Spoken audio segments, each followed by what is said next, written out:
Saya mewakili grup 3 dan bersama rakan-rakan saya akan menceritakan sedikit berkenaan Jepun. Selain itu saya akan menceritakan lebih berkenaan hal-hal sejarah di negara Jepun, macam mana negara Jepun itu terwujud. Mesti curious kan nak tahu macam mana sejarah Jepun, macam mana Jepun itu mula terjadi. Okey, dasarnya Jepun ini adalah ibu negara Jepun kita kenali sebagai Tokyo, dan kawasan Jepun tu mewakili plus minus 377,000 dan population mereka pada tahun 2019 sebanyak 126 million. Okay, 126 million. Saya bermula pada prasejarah di negara Jepun. Negara seperti di Malaysia juga, kita bermula dengan Paleolitik, Mesolitik. So seperti Jepun juga, mereka bermula dengan Paleolitik. Jepun bermula pada zaman Paleolitik, iaitu manusia purba ya. Seterusnya mereka mula berkembang kepada zaman Neolitik dan Neolitik, iaitu bila zaman Neolitik dan Neolitik kita terkenal sebagai zaman mengumpul dan memburu. Pada zaman Neolitik dan Neolitik, Jepun dikenali sebagai zaman Jamon pada 110,000 sebelum Masihi. Zaman ni dikenali sebagai zaman memburu dan mengumpul sini. Dan seterusnya Jepun ini makin berkembang kepada zaman Yoyo. Zaman Yoyo ini terkenal dengan teknologi baru. Antaranya mereka memperkembangkan punya sistem perairan, memperkasakan besi dan gangsa. Okay. Seterusnya mereka beralih kepada zaman Kofun, iaitu zaman Kofun ini terkenal dengan zaman ketenteraan. Pada zaman ketenteraan ini mereka terkenal dengan Yamatai Kaku, iaitu catatan 3 kerajaan. Seterusnya ialah zaman klasik. Zaman klasik ini kita boleh ringkaskan dia, Jepun ini mengambil kebanyakan budaya daripada China. Pada abad 5 dan ke-6, agama Buddha mula tersebar di negara China, dan ramai orang-orang Jepun mula bergiat aktif dalam seni ukir patung. Dan seperti yang kita sedia maklum, zaman klasik ini terkenal dengan kebudayaan China. So mereka mengambil semua sistem pemerintah bergenre China ke dalam sistem Jepun. Hi, now I'm going to talk about is on the back of the 1,000 yen dollar bill on the first page of Japan Google image search, and it's an almost perfectly symmetrical volcano nearly covered in snow, Mount Fuji, Japan's highest mountain, conjured up and immortalized in countless artworks such as Hokusai's view of Mount Fuji, a legendary symbol for Japan, and for good reason. Okay, now I'm going to talk about the formation of the mountain. According to tradition, it was formed by an earthquake. The truth is a little bit complex. It was formed during 2.6 million years ago. The first eruptions were about 600,000 years ago. It is composite of 3 successive volcanoes. At the base we have the Komitake, and then we have the Ko Fuji, the old Fuji, and then we have the Shin Fuji, the new Fuji. Over the millennia, lava from Ko Fuji had filled the Komitake. Shin Fuji, first active around 10,000 years ago, continuously to erupt ever since. The process filled the slopes of the 2 predecessors and also added a summit zone, producing a tapered form of of the mountain.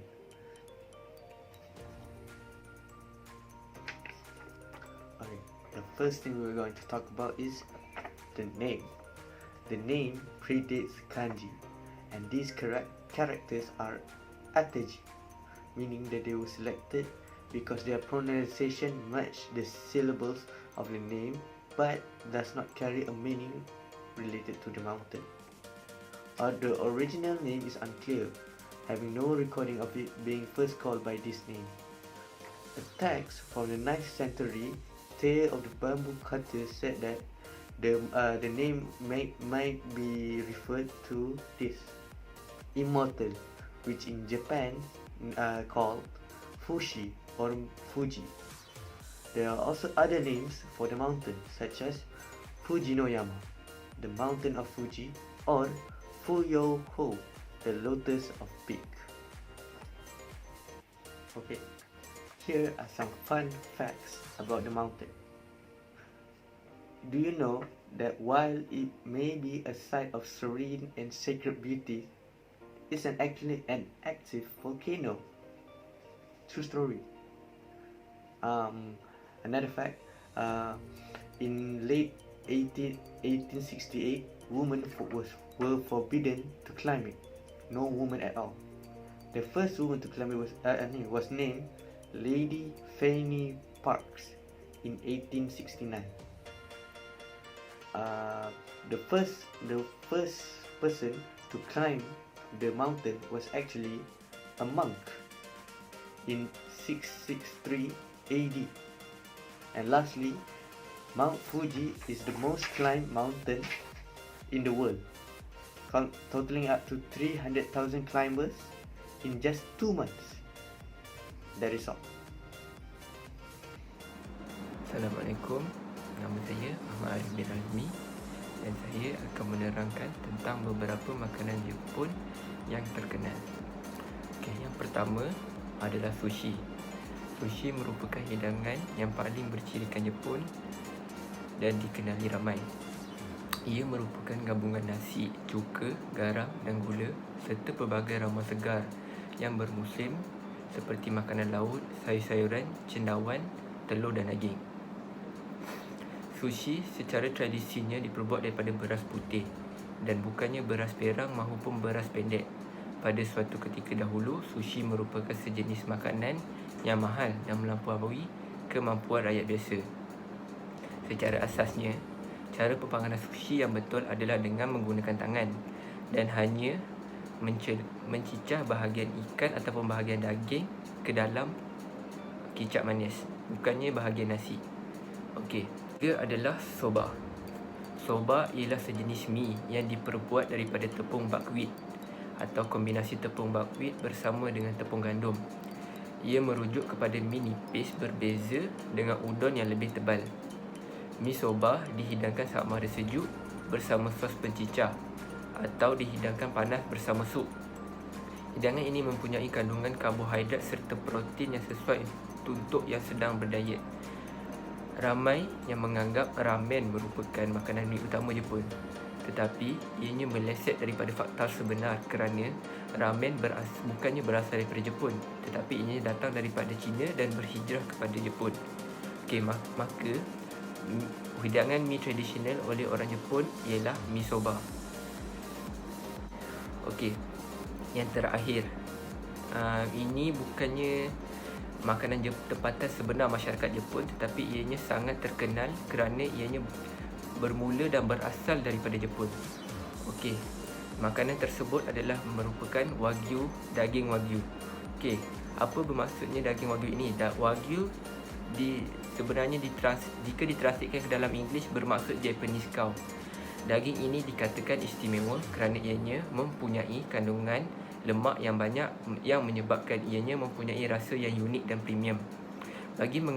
Disebabkan daging ini premium dan mempunyai keunikannya tersendiri, kerajaan Jepun telah mengawal pengeluaran daging ini dengan mengeluarkan grading bagi setiap daging wagyu yang dihasilkan oleh petani-petani tempatan berdasarkan kandungan lemak dan daging. Grading yang tertinggi adalah wagyu A5. Okey, harga daging ini boleh mencecah sehingga ratusan USD dan merupakan daging hanya melingkupi 3 atau ke 5% pengeluaran daging dunia. Oleh kerana secara kesimpulannya, Jepun mempunyai beberapa makanan yang unik dan tidak dapat dirasai secara di negara-negara lain. Oleh dengan itu, sekian, terima kasih. Warahmatullahi wabarakatuh.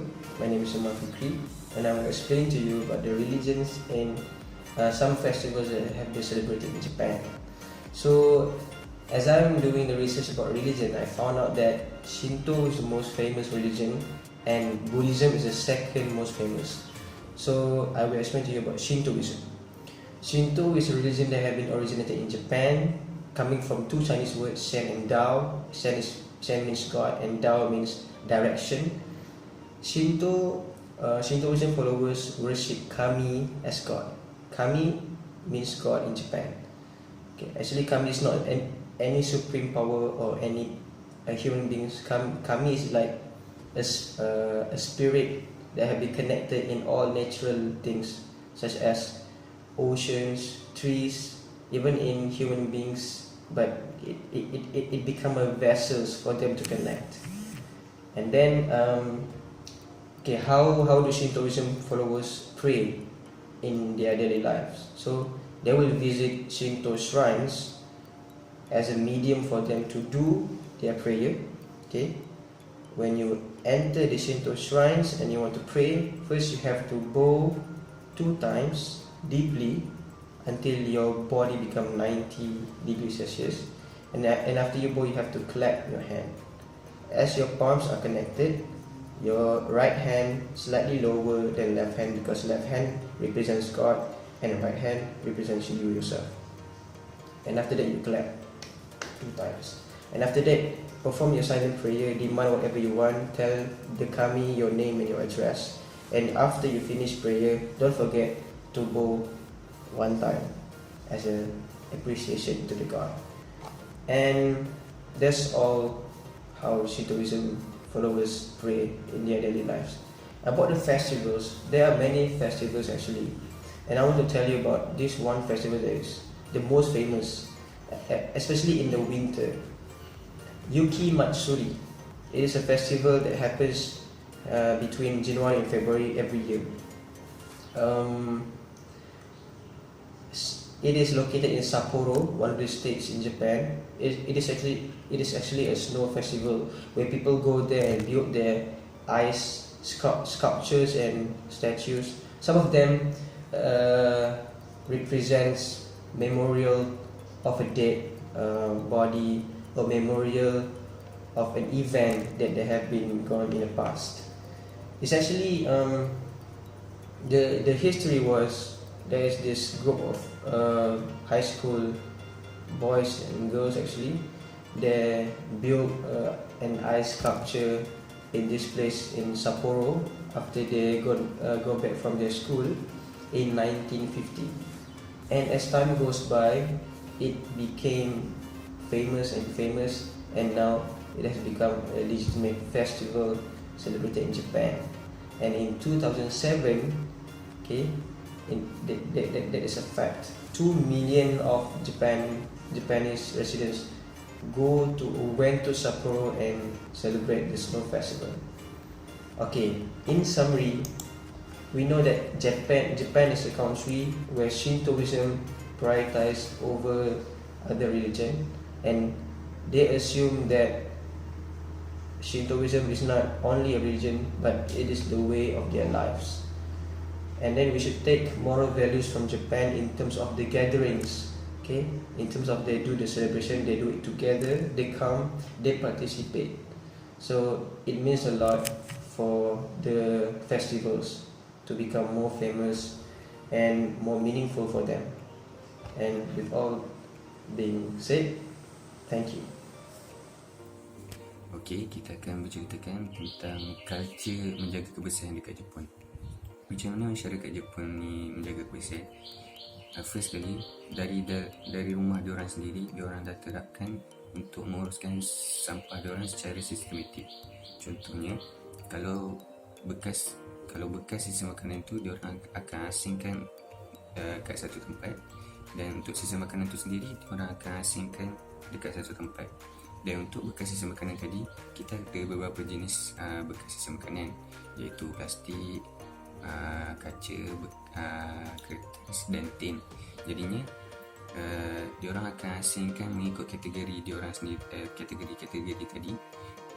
Dan sampah tu pula boleh dibuang pada hari yang berbeza. Contohnya kalau kertas pada hari Isnin, kalau plastik pada hari Selasa, dan pada hari Rabu kita boleh buang sisa makanan, contohnya lah. Jadinya pengurusan sampah diorang ni sangat sistematik, dan juga sampah diorang ni sangat bersih lah. Macam mana boleh dikatakan bersih? Sebab contohlah kita beli tin sardin. Tin sardin ni dah habis makan, diorang akan buka kertas luar dia tu, iaitu dia punya wrap dia.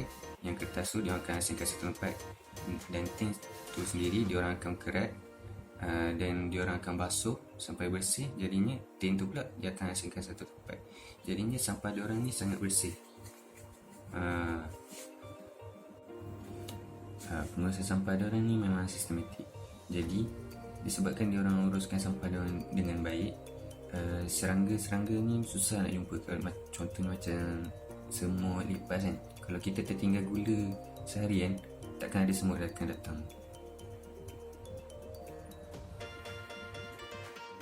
Okey, masyarakat Jepun ni sangat menjaga kebersihan, sampai waktu diorang keluar berjalan, diorang akan kutip sampah-sampah yang ada dekat jalan tu. Dan ada viral satu video, iaitu jemaah haji yang sedang melakukan haji di Mekah.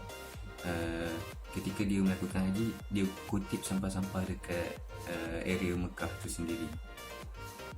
Okey, seterusnya masyarakat Jepun ni dia dah dididik untuk menjaga kebersihan dari kecil lagi. Dekat sekolah diorang tak disediakan cleaner, jadi budak-budak ni diorang kena menjaga kebersihan sekolah diorang sendiri. Contohnya sebelum balik diorang akan cuci, diorang akan membahagikan tugas untuk melakukan gotong royong sebelum pulang ke rumah lah. Dan setiap minggu diorang akan buat gotong royong untuk mencuci bahagian sekolah. Dan biasanya denda-denda yang diorang bagi pun menjaga kebersihan sekolah lah. Contohnya macam denda basuh tandas, denda cuci longkang, itu sebagai contoh. Okey, jadi itulah sedikit tentang culture menjaga kebersihan dekat Jepun yang kita boleh cuba amalkan dalam kehidupan seharian kita. Assalamualaikum, saya Aidil. Saya akan sambungkan video ini dan menceritakan tentang budaya bekerja orang-orang Jepun. Okay, saya akan fokus untuk dua bahagian, iaitu masa dan juga overwork. Okay. Seperti yang kita tahu, orang Jepun amat menepati masa. Okay, ini juga tidak dikecualikan apabila mereka bekerja. Okay. Sewaktu mereka bekerja, mereka akan datang awal 10 minit awal dan bersedia untuk start kerja. Tepat pukul, contoh diorang start kerja pukul 8. Okay, tepat pukul 8 diorang dah start kerja dah. Diorang dah ready awal dalam pukul 7.30 yang tu. Dah ready. Pukul 8 tepat terus start kerja. Okay. Semasa diorang ingin melakukan mesyuarat juga, ustaz saya pernah bercerita. Okay. Semasa ustaz saya datang mesyuarat di Jepun, okay, ustaz saya datang 10 minit awal. Okay. Tetapi pada waktu itu, di tempat mesyuarat tersebut langsung tak ada orang. Okay, dalam 2 minit lebih, 2 minit sebelum start mesyuarat, baru ada orang Jepun datang. Tepat pukul 10 terus start mesyuarat tersebut. Nampak betapa orang Jepun ni memang menjaga masa diorang. Memang betul-betul tepat lah. Tak ada lambat sikit, tak ada cepat sikit, tak ada. Memang kalau dah meeting tu dijadualkan pada pukul 10, tepat pukul 10 diorang dah start. Seterusnya saya akan berceritakan tentang overwork. Overwork di Jepun. Okay. Seperti yang kita tahu, orang Jepun ni sangat kuat bekerja. hal ini sebab dia mempunyai tekanan society, di mana society di sana sangat menaikkan darjat orang Jepun yang sangat kuat bekerja. Dan bila dia macam tak bekerja banyak je, terus dia dicop pemalas. Contoh semasa di tempat kerja, bila habis kerja pukul 5, so dia terus balik. Terus dia akan dipeli oleh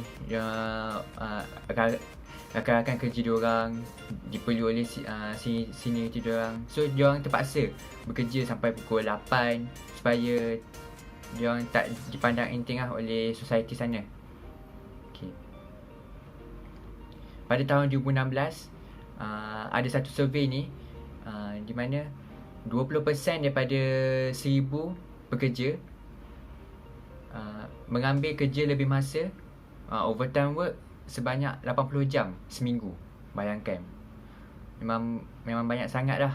Memang stres lah bila bekerja di sana.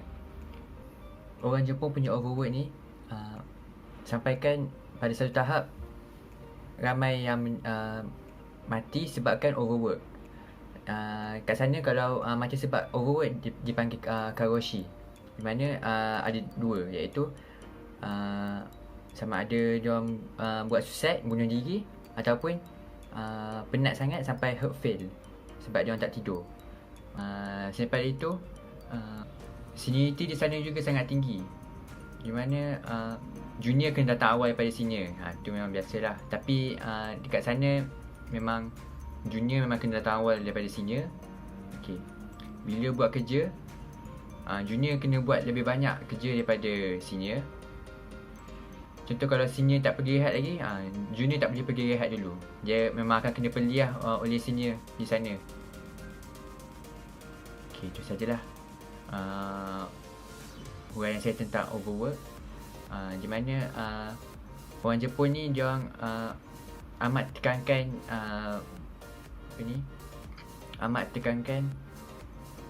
menepati masa, efisien, straight dengan kerja diorang, dan juga ambil lebih masa untuk bekerja. Sekian saja daripada saya. Assalamualaikum.